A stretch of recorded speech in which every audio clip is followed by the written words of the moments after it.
Hey, good morning. Welcome to Compass. It's great to see you today. Our mission is navigating people to God. Like Brandon said, my name is Rob. I'm one of the executive pastors here.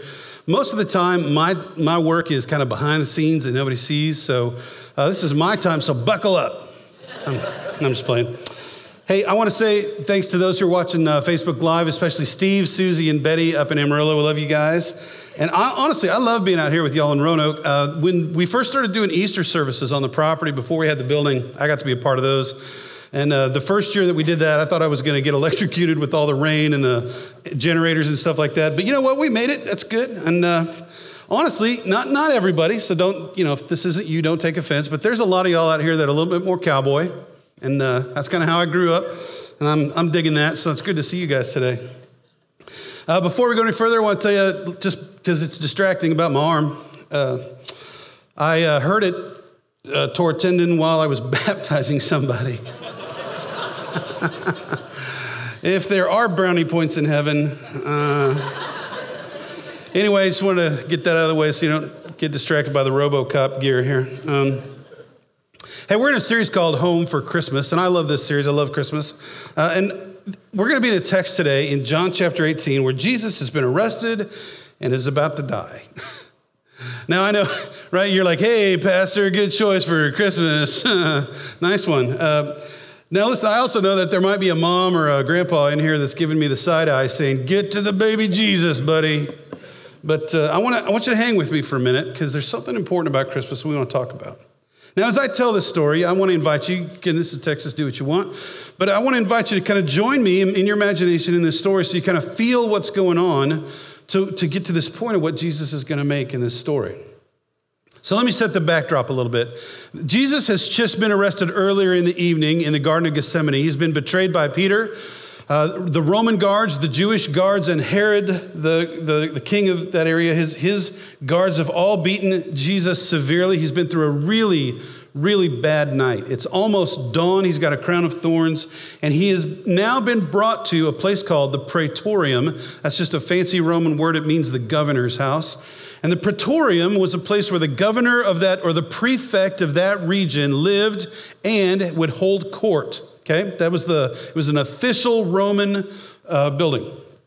So here's Jesus. He's probably tied up and he's been beaten severely. He's got a crown of thorns and he's standing there in this room full of money and power with behind him the Jewish leaders, and in front of him, he's about to see the governor of Judea. This guy's name was Pontius Pilate. Pilate walks into the judgment room, and if you're still imagining this with me, I picture this guy being incredibly grumpy, being woken up so early in the morning, probably hasn't had coffee, and if he's like me, he's got a headache right here and in the back of his head because of the coffee. He's that kind of career politician who knows it's time. The people are starting to riot. It's getting out of hand. He's got to get up and handle it, but he's probably irritated. His wife has told him already that she had a dream from God that he was not supposed to do anything with this Jesus guy. He's probably irritated with her. He's irritated with the Jewish leaders. He's probably even grumpy at that stupid, skinny little servant that had to wake him up. And he's just that kind of guy. Career politician. Probably wishes he never quit smoking.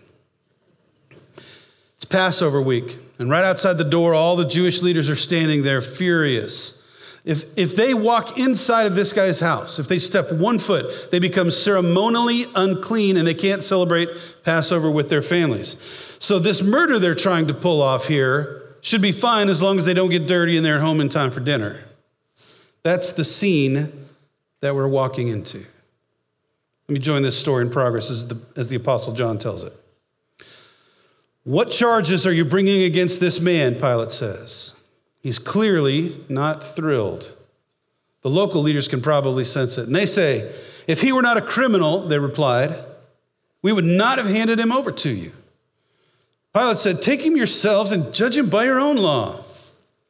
Now, Pilate was savvy, okay? This is Roman politics. He's kind of toying with them a little bit. He knows that Roman law dictates that the local government cannot actually officially execute anybody. They can punish people, they can beat them, but they can't kill them. Now, the Sanhedrin really wanted to kill Jesus. Now, if you've never heard of Pontius Pilate, if this is kind of a new thing to you, let me tell you a little bit about this guy historically. He was what the Romans called the prefect of the region of Judea. All that means was our version of kind of governor, right? He was a direct representative of the Emperor Tiberius. And as such, he was literally the highest authority in the land. The buck stopped with him. Now, serving as the prefect or governor of Judea was not an ideal or a cushy job in the Roman government. Historically, when the Romans conquered that area, the Jewish people did not want to be, oppressed. And they were the kind of fierce, fighting kind of people that when they got to the point where they were sick of it, they would uprise and they would revolt and they would have this violent attempt to throw off the Roman government. And there was enough governors in the past who had been soft on them that Tiberius, the emperor, says, you know what? Enough. I'm going to send a hard case. I'm sending Pilate. One quick little sidebar about Pilate's politics was when he first got to Judea, he realized that the Jewish people were putting all this money into the temple to worship God. So he started stealing their tithe money to build secret tunnels to and from his palace and to pipe running water into his palace with their tithe money. Now, when they heard about it, you can imagine this money they'd been offering to God. They were furious and upset. So he says, all right, I'll tell you what we're going to do. You're going to have a day where you can all come and talk to me about how upset you are. And so what he did was he had a bunch of his guards dress like Jewish people, mingle in the crowd. And as soon as they started to have a little bit of a say-so, he gave a signal. They all threw off their disguises and began killing people randomly in the crowd. Government-sponsored terrorism, that's our guy, Pilate. Now he's got Jesus in the front room of his house, beaten and wounded. He's trying to figure out what he's going to do. So he's already told the Jewish people, you guys handle this. And they reply, but we have no right to execute anyone, they objected. In my mind's eye, Pilate kind of smiles because he knew they couldn't. Rubs his hands, and he brings Jesus into his lair. And then what I think is one of the most incredible conversations in the world takes place. Pilate then went back inside the palace, summoned Jesus, and asked him, are you the king of the Jews? Is that your own idea? Jesus asked, or did others talk to you about me? The tone of voice I imagine Pilate having is when he gets this little sass from Jesus. He says, am I a Jew? Pilate replied. Your own people and your chief priests handed you over to me. What is it you have done? Now you know this. Jesus could have said, nothing. I haven't done anything. But he doesn't. In fact, Jesus takes this power encounter with the highest authority in the land and he starts to shift it and he starts taking control of it. There's an old quote from a theologian that said it like this when he wrote about this. He says, when a man faces Jesus, it's never Jesus who is on trial. It's the man. And that proved to be true. Listen, Jesus said, my kingdom is not of this world. If it were, my servants would fight to prevent my arrest by the Jewish leaders. But now my kingdom is from another place. That got Pilate's attention. You're a king then, said Pilate. And then Jesus gives us the reason why he was born at Christmas. Listen to this. Jesus answered, you say that I am a king. In fact, the reason I was born and came into the world is to testify to the truth. Everyone on the side of truth listens to me. All right, I want you to think about this for a minute in this Christmas season, right? All the stuff that we do with the little nativity sets, all the things with Mary and Joseph and the story of the innkeeper and Jesus being born in a barn and laid in a manger, the shepherds and the wise men and the star and the angels, all of that mess, all of that beautiful, beautiful Christmas mess, Jesus said that happened so I could testify to the truth. Everything about Christmas is pointing us to the fact that Jesus moved into the neighborhood. Can you imagine Pilate's surprise to that kind of statement? How Jesus turned the tables on him and says, everyone on my side listens to truth. And then Pilate stops and he asks this question that I think has resounded through over 2,000 years of history. Pilate says this, what is truth? I don't know if it was cynicism. I don't know if it was stone-faced political savvy. I don't know if it was a genuine question. But that question is a big deal. Conversation done. Jesus goes to the cross. Pilate goes into 2,000 years of infamy. I don't know about you. Maybe you and your family believe in Jesus so deeply, so naturally that you never have any doubts. I didn't become a Christian until I was 18. And the story of Christmas always made me be like, what? Seriously? And I bet that there's somebody in this room that struggles a little bit with that. And I'll bet even more that when you think about how we're all going to split up and go be with our families during the holidays, whether that's a big family or a little family, or we're going to travel or they're going to come to us, I bet there's a lot of people represented by this crowd that have doubts about that. I mean, think about this. If you just to be a little bit sassy, think about it like this. Are we really going to say that a teenage girl, somehow, God made her pregnant, and by the way, that baby is the actual Son of God, and it's God in the flesh. When he showed up, it's to save the whole world. On top of that, it was in Palestine while the Romans were in charge, right? And it happened with a bunch of shepherds. That's our story? With the singing angels and the moving star? Say it like that, Santa doesn't seem that far-fetched, right? You're like, reindeer? Okay. Think about the people that might be represented in whichever part of the home you go to, whether you're leaving or traveling or coming and going, who unfortunately, for whatever reason, are going to have a hard time believing a story like this. But listen, if this story of Jesus coming to earth as a baby in Palestine with the shepherds, listen, if that's true, this is a game changer for people. This is a world-changing concept. The truth of Christmas, really, is key to our lives. I don't know about you, but when you go home for the holidays or people come to your home for the holidays, everybody brings a bunch of different stuff. And we all bring lots of different things. First off, we bring gifts, right? You can see we bring gifts. When I was a kid, I grew up farming, ranching, that kind of thing. I always wanted something cool for Christmas. But my mom and my grandma, bless their hearts, they were convinced that it's a good idea at Christmas to give me stuff I needed, like socks. Now, look, I'm old enough now. I know that there's kids in the world who need socks. I know that. But when I was 7, right, I only wore socks on the farm because my mom made me. And, so socks were not like yay, you got socks. It was like, ugh. And I'd get socks for Christmas, and I'd seriously wonder, do you love me, right? Because what I wanted was a pocket knife like my dad's, right? And I know you can't give these out anymore, but I wanted those cool little metal cap guns, right, that looked like cowboy guns. And I was like, yeah, that'd be cool. And I got socks, and I'd be like, oh. Well, Merry Christmas. Fast forward a few years, my wife and I were married, and brand new newlyweds. I was a youth pastor. We didn't make anything. We were broke as broke could be. And we had a relative that year send us this big fancy package in the mail, and we were like, oh, this is so exciting. And you know what was in it? A calendar with birds. It wasn't even like cars or something cool. And I was like, you know what I really want for Christmas this year? I want socks. Because I was broke, man. I needed some money. The other thing, other times people bring pets. Now, you might be somewhere in the middle, but in my experience, I could be wrong. I see that normally when I talk about pets at holidays, people are usually in one of two camps. One side is like, hey, no pets at the holidays. You know why? Christmas Vacation. Dog, squirrel, cat, right? If you've seen that movie, you know what I'm talking about, don't you? Huh? You can even admit you've seen that movie. And it's one of those moments where you go, yeah, no, don't bring your dog or your cat or your squirrel. Don't bring them.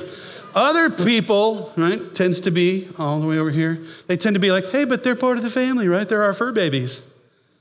I don't like that word. You can tell which camp I'm in. They're going to miss all the fun. And I think everybody would want them there. Now, listen, I'm just being honest. Whichever side you're on, people tend to bring pets. And I'm just going to let God sort it out at the end.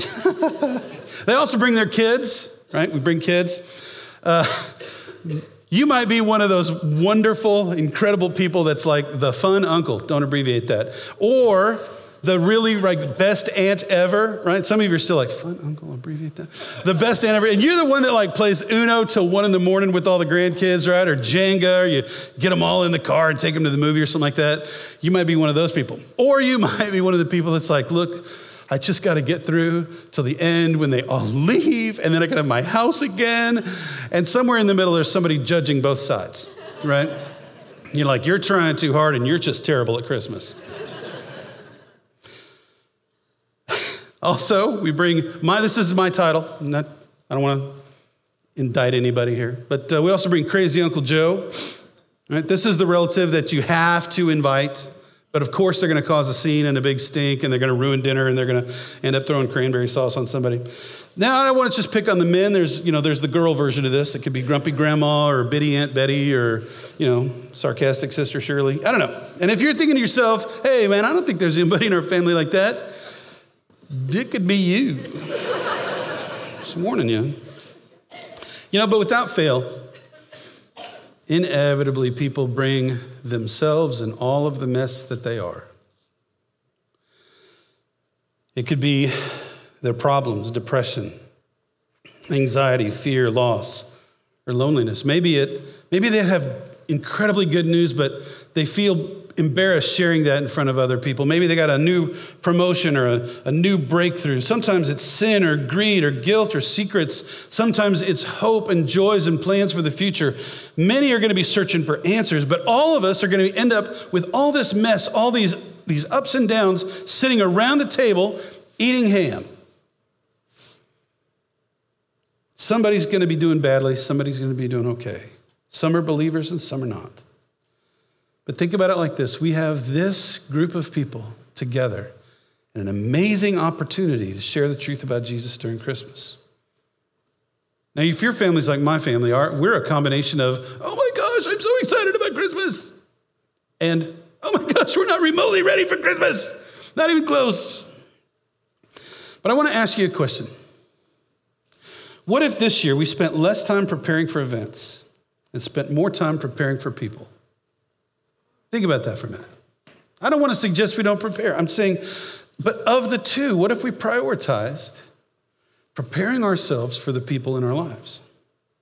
Where we could have meaningful conversations, those moments where we say, how are you doing? And they say, great. And, lots of us are hoping that conversation ends there. Great. Well, great. Pass the turkey. But the truth is, this. Not everybody's doing great. If someone are being honest, they might be, having a hard time. And I'm not suggesting you give up making your nephew's favorite food. Far from it.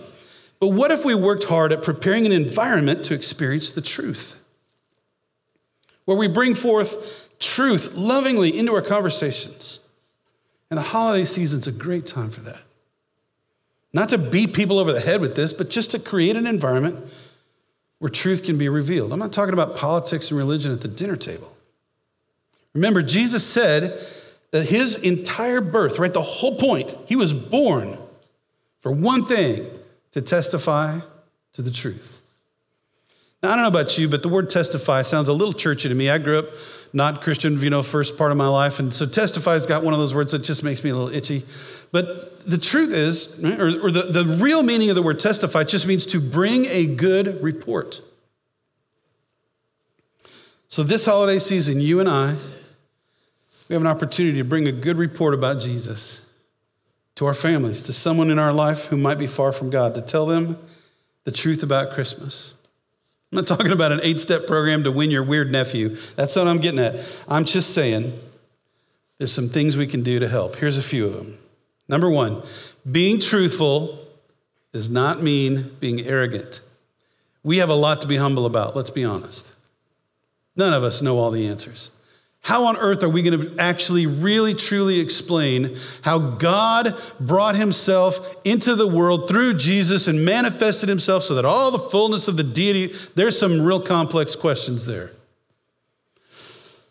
I mean, we've all had people talk down to us, right? Treat us like we're stupid or like they're more holy or righteous than us. Did you enjoy any of those moments? I don't. There's got to be a kinder way, right? In Colossians 3, Paul says this to the church there. He says, therefore, as God's chosen people, holy and dearly loved, clothe yourselves with compassion, kindness, humility, gentleness, and patience. Don't those words sound so much better? Look, there's probably people in our lives who are never going to step foot in a church, but they love to be in our home. We have an opportunity to represent truth in this humble and kind way. So let's start there. Let's not be arrogant. And there's an easy way to help with that. Number two, the easiest way for truth to come to light is through asking great questions. Everybody loves to be loved. Everybody, including God. Getting ready for Christmas means we get to prepare ourselves to be the question askers, not the complainers. We can be the interrogators, gently, kindly, lovingly, not the ones holding court, right? We can be the ones who are interested, not the ones trying to be interesting. We can patiently listen rather than quickly bypass. Hey, how are you doing? Doing all right. Yeah? Tell me more. How are you doing for reals? You know, if people are being honest, really honest, if you're really seriously interested, they might start telling you stuff like, man, be honest, I'm kind of lonely. Maybe I want to quit my job. Maybe a student's sitting there thinking, maybe I want to change my major. You know that people show up at the holidays with baggage and burdens. And good questions give them a way to feel loved. In fact, good questions often lead to, and you know this probably in your own life, good questions often lead to one of those moments, kind of that eureka, aha kind of moment where maybe God brings something to somebody where they go, maybe my career isn't what God has for me. Maybe there's something else. Or maybe my marriage isn't what it should be because of me. Maybe it's my fault. Maybe there's hope to mend that broken relationship. Maybe God's doing something cool in that. And it might just simply be as simple as saying, hey, is there something I can pray for you about? Much like what Jesus did with Pilate, a really good question can set up a conversation about truth. And third, the greatest witness for the truth of Christmas is how your life has been changed. Jesus said the singular mark of being a Christian is how we love each other. And if we're pursuing God, like honestly, if we're praying for other people, if we can't stop talking about Rooted or what God's doing in our church or what God's doing in our lives, if we're spending time praying together, listen, amazing things happen. The most basic fact about all of this is that your life is your sermon. You guys know this. Most everybody wants to see a sermon more than they want to hear a sermon. And listen, very few people will see Jesus until they see Jesus in us. You and me, like Jesus, we're here to testify to the truth, to bring a good report. Let me go over that again. Don't be arrogant, ask great questions, and preach your changed life sermon. And if we prepare for Christmas in these ways, we're helping spread the truth of Christmas and reveal that the story of the baby in the manger is not some fairy tale. It's not some legend. It's God intervening in human history in a true way that the poorest person can understand, but that resonates all the way to the hallways of the globally powerful. Creating an environment for truth allows the people furthest from God a chance to get to know him. In the book of John, Jesus' best friend on earth writes about what happened when Jesus came. He said this, "The Word became flesh and made his dwelling among us. We have seen his glory, the glory of the one and only Son, who came from the Father, full of grace and truth." John, that is the Baptist, testified concerning him. He cried out saying, "This is the one I spoke about when I said, he who comes after me has surpassed me because he was before me. Out of his fullness, we have all received grace in place of grace already given. For the law was given through Moses. Grace and truth came through Jesus Christ." Let me tie all this together. Jesus told Pilate that the reason he came to earth was to testify to the truth. That means, and that includes both grace and truth. And just as Jesus' life showed God the Father, our life shows the world Jesus. And this Christmas, we have a chance to prepare ourselves and our homes, our entire lives, to be able to show the truth of Christmas to our family. And it has to go hand in hand, both grace and truth. It's often been said that grace without truth is meaningless. But truth without grace is just plain mean.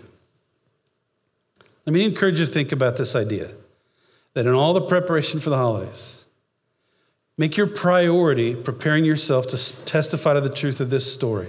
With grace, having a humble attitude, asking great questions, and preaching your changed life sermon. You know, I love giving gifts at Christmas. I do.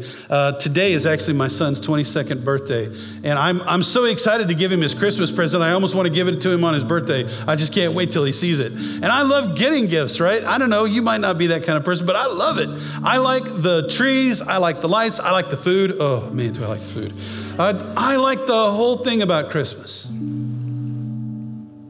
But the gifts are all gonna break or wear out or get returned. The tree's gonna dry out or get put in a box. The parades, whatever happens, all that stuff's gonna get forgotten. And the magic of December inevitably gets replaced by the reality of January. Listen, a lot of people, even if they don't know it, they're asking, what's true about Christmas? And together, you and I get this chance, this environment that we can prepare to share something that is absolutely true. Christmas is about Jesus who came to earth to bring us truth. He is absolutely enough for us. Only Jesus can fill hearts with hope in times of doubt. Only Jesus can give joy in times of sorrow. Only Jesus can give peace instead of fear.